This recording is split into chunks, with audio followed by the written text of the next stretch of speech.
Kalau ngomongin soal bola, pasti ada dua sosok yang selalu eksis.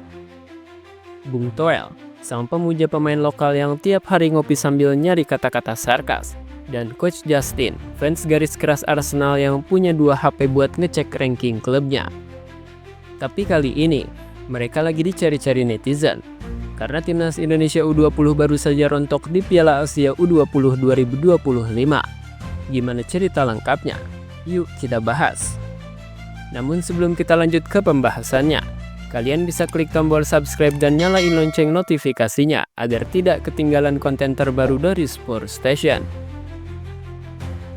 Setelah tumbang 0-3 dari timnas Iran U20 di matchday pertama, skuad Garuda Nusantara dipermalukan Uzbekistan U20 dengan skor 1-3 di laga kedua. Akibat 2 hasil buruk di atas, timnas Indonesia U20 racikan Indra Sapri dipastikan gagal lolos perempat final Piala Asia U20 2025. Walaupun sebenarnya timnas U20 Indonesia masih memiliki 1 laga sisa yakni melawan Yaman. Tim Merah Putih diagendakan bakal menghadapi Yaman dalam laga terakhir grup C pada Rabu 19 Februari 2025. Timnas U20 Indonesia memang memiliki laga sisa. Akan tetapi, langkah mereka dipastikan terhenti karena apabila menang pun, mereka bakal tetap berada di posisi ketiga klasemen grup C. Pasalnya, Doni Tripamungkas dan kawan-kawan telah menelan 2 kekalahan, sehingga peluang lolos ke perempat final Piala Asia U20 sudah tertutup. Satu yang pasti, hasil buruk di Piala Asia U20 2025 mempengaruhi jalan timnas Indonesia U20 di kualifikasi Piala Dunia U20 2027. Seperti biasa, AFC menjadikan kiprah di turnamen sebelumnya sebagai acuan menentukan posisi drawing kualifikasi maupun event resmi selanjutnya. Ambil contoh di Piala Asia U20 2023. Saat itu, timnas Indonesia U20 racikan Sintayong berhasil masuk 10 tim terbaik Piala Asia U20 2023. Timnas Indonesia U20 menempati posisi 10 besar karena meraih perolehan angka yang lumayan di fase grup 4 angka. Meskipun gagal lolos ke perempat final Piala Asia U20 2023, timnas Indonesia sanggup bersaing dengan Uzbekistan U20 dengan raihan 7 angka dan Irak U20 4 angka. Efek hasil di atas, timnas Indonesia U20 terhindar dari tim-tim kuat macam Bank Jepang, Korea Selatan, Uzbekistan, dan lain-lain. Alhasil, skuad Garuda Nusantara hanya satu grup dengan Yaman, Maladewa, dan Timor Leste.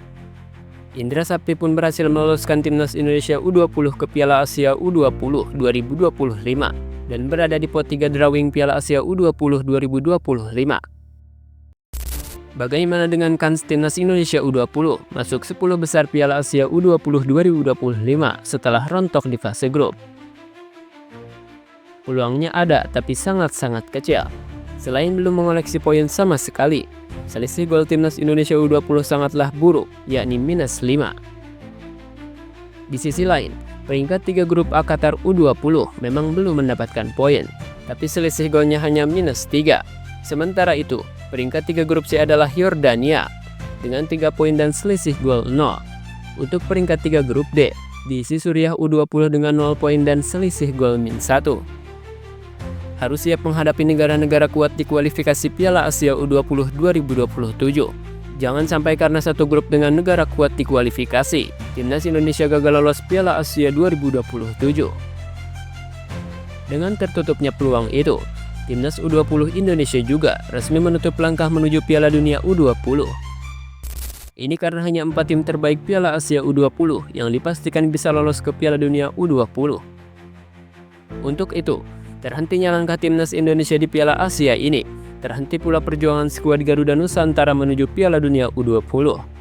Walaupun masih ada 1 laga sisa melawan Yaman, tetapi hasil ini tidak akan mengubah posisi timnas U20 Indonesia.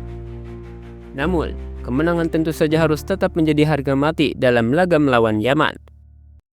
Apalagi sejak sebelum tampil Piala Asia U20 ini, timnas Indonesia mendapat banyak kritikan. Bahkan setelah timnas U20 Indonesia ditaklukkan Uzbekistan, pelatih timnas U20 Indonesia Indra Sapri menjadi sasaran kritik netizen. Pasalnya, tim Merah Putih gagal melaju ke perempat final dan tampil di Piala Dunia U20 pun hanya mimpi belaka. Setelah timnas Indonesia menelan kekalahan beruntun ini, Instagram pelatih Indra Safri jadi sasaran netizen Indonesia. Tak sedikit yang melempar kritikan untuk pelatih asal Sumatera Barat tersebut. Ada pula yang meminta Indra Safri mundur dari posisinya. Bahkan setelah timnas U20 Indonesia kalah, nama Indra Safri sempat trending di media sosial dengan hashtag Indra Safri out. Kekalahan timnas Indonesia U20 di Piala Asia 2025 sedang ramai jadi perbincangan di media sosial. Dua pengamat sepak bola Indonesia yakni Bung Toel, sang pemuja pemain lokal, dan Coach Justin fans garis keras Arsenal yang punya 2 HP itu sedang dicari-cari netizen. Tommy Welly dan Justinus Laksana adalah 2 pengamat sepak bola yang beberapa waktu lalu kritiknya terhadap pemecatan Sintayong dari kursi pelatih timnas Indonesia menjadi perdebatan. Keduanya mendukung keputusan PSSI untuk memecat Sintayong dengan alasannya masing-masing. Tapi sebagian publik ada di posisi kontra dengan mereka karena menganggap justru taktik asal Korea Selatan itu masih layak dipertahankan. Setelah beberapa waktu pro kontra itu mereda, nama Bung Toel dan Coach Justin kembali ramai diperbincangkan. Publik menanti kritik mereka untuk pelatih timnas Indonesia U20 Indra Safri. Sampai sekarang, baik Toel atau Coach Justin masih belum angkat bicara soal performa timnas Indonesia U20 yang mengecewakan bagi sebagian penggemar sepak bola tanah air. Ketua Umum PSSI Erick Thohir tidak terlalu kecewa timnas Indonesia kalah 1-3 dari Uzbekistan di matchday kedua grup C Piala Asia 2025. Meski kekalahan itu membuat timnas Indonesia tersingkir dari Piala Asia U20 2025, Erick Thohir merasa Garuda Nusantara setidaknya berhasil mendapatkan banyak pelajaran berharga dari turnamen tersebut. Meski kalah, Erick menilai timnas Indonesia mendapat pelajaran yang berharga, sebab yang dilawannya itu adalah sang juara bertahan. Sebuah pelajaran berharga untuk timnas U20 dari juara bertahan Piala Asia U20 sempat bangkit saat Raven mencetak gol penyeimbang. Namun timnas U20 harus mengakui keunggulan Uzbekistan pada akhir laga dengan skor 3-1, ungkap Erick Thohir. Jadi begitulah, timnas Indonesia U20 harus puas cuman sampai fase grup. Impian ke Piala Dunia U20 pun sirna. Tapi yang lebih menarik, netizen justru sibuk nyari komentar Bung Toel dan Coach Justin. Apa mereka bakal analis dengan serius? Atau malah sibuk debat soal Sintayong lagi? Yang jelas, timnas butuh evaluasi besar-besaran. Nah, menurut kalian, siapa yang paling layak disalahkan? Apakah ini kesalahan pemain karena terlalu pendek?